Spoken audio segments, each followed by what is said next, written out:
السلام عليكم ورحمة الله وبركاته. الحمد لله رب العالمين والصلاة والسلام على أشرف الأنبياء والمرسلين محمد رسول الله صلى الله عليه وعلى آله وصحبه وسلم تسليما كثيرا كثيرا. أما بعد, all praise and glory and thanks to Allah subhanahu wa ta'ala, God Almighty, our creator, our sustainer, our protector, and salutations on our Master Muhammad sallallahu alaihi wasallam, peace and blessings be upon him. I welcome you to the Fidelity Month. When truth, gratitude and courage are combined, you get fidelity. Fidelity is to be truthful to the only one that matters, Allah, our creator, our sustainer, our protector, to whom is our final return. Fidelity is to be truthful to yourself, because in the end, it is not about them, it is about you, it is about me. I want to share with you a very personal story of what fidelity means to me in my own real life. In 1994, I invested everything I had, and I really mean everything. I invested everything I had in a business.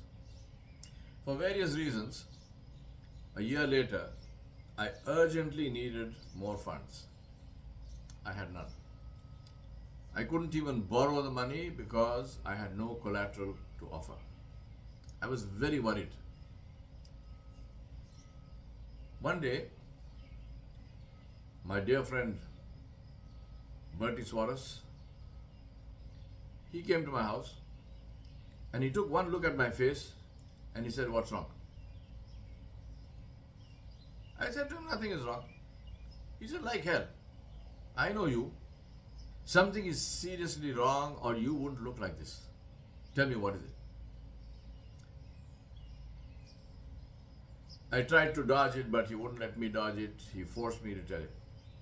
He listened in silence, and a little later he left. The next morning, he came, picked me up, and drove to his bank. He pulled out papers from his briefcase and put them on the manager's desk, and he said, "I need a loan for this amount, and here's the collateral." The manager took a look at the papers. They were the papers to Bertie's house. And he said, "Sir, the value of your house is 3 times the amount you have asked for, so I'm very happy to give you a loan right away." Now, I immediately realized what was happening, and I grabbed the papers. And I said, "Bertie, what are you doing? Do you realize that if my business sinks, you will lose your home?" He says to me something which is engraved in my heart in writing of gold.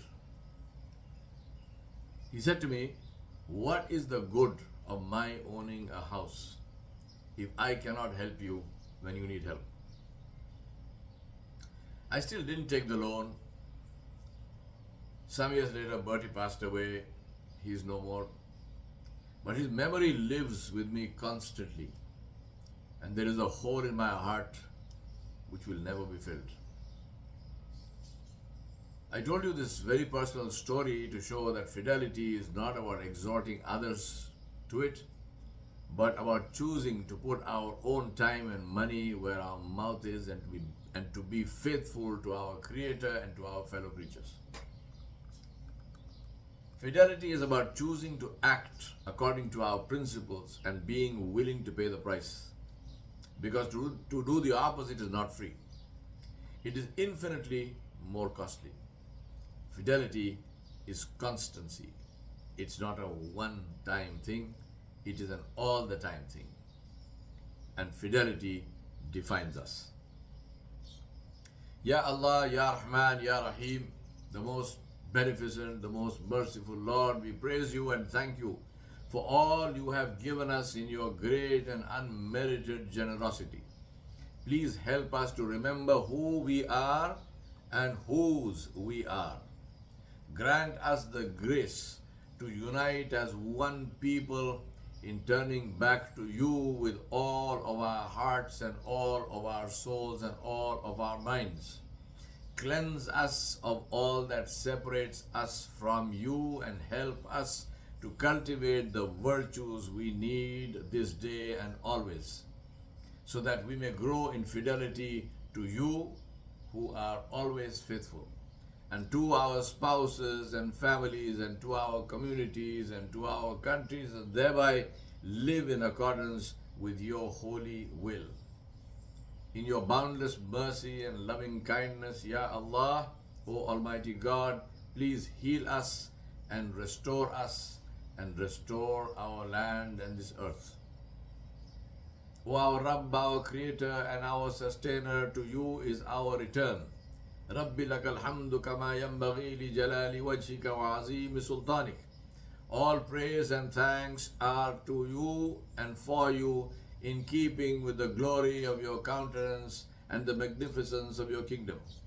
Forgive our sins and guide us to live a life that is pleasing to you, because in the end that is the only thing that matters. Enable us to be faithful to you, and through you to be faithful to all those who touch us and who we touch. Enable us to restore trust in a world that is devoid of it. Enable us to leave behind a legacy of fidelity that will benefit us when we are alone under the earth in our graves. Enable us to remember that this life is transitory and death is the reality, the waiting for which is called living. Enable us to remember that this will come to pass on every single one of us, no matter how powerful and immortal we may imagine ourselves to be. Enable us to remember to factor you into our equations, because you are in them anyway. To you we belong, and to you is our return. Inna lillahi wa inna ilayhi raji'un. Enable us to worship you alone and to speak and act as if we can see you, and though we can't see you, know that you are with us, seeing us and hearing us every instant of our lives. Enable us to decide on the sole criterion. Enable us to decide by the sole criterion of whether our speech or actions please you or not, because you are only pleased with that which is good, wholesome, and beneficial for everyone. And so the one who tries to please you alone becomes popular and influential in this world, while the one who tries to please people at the expense of displeasing you pleases nobody. O Allah, we praise you and thank you and seek your forgiveness and mercy. I endorse this wonderful initiative of the Fidelity Month, and I remind myself and you to develop fidelity in every action, every speech, every transaction in our lives. Thank you very much. Wassalamu alaikum wa rahmatullahi wa barakatuhu. May peace and blessings be upon all of you.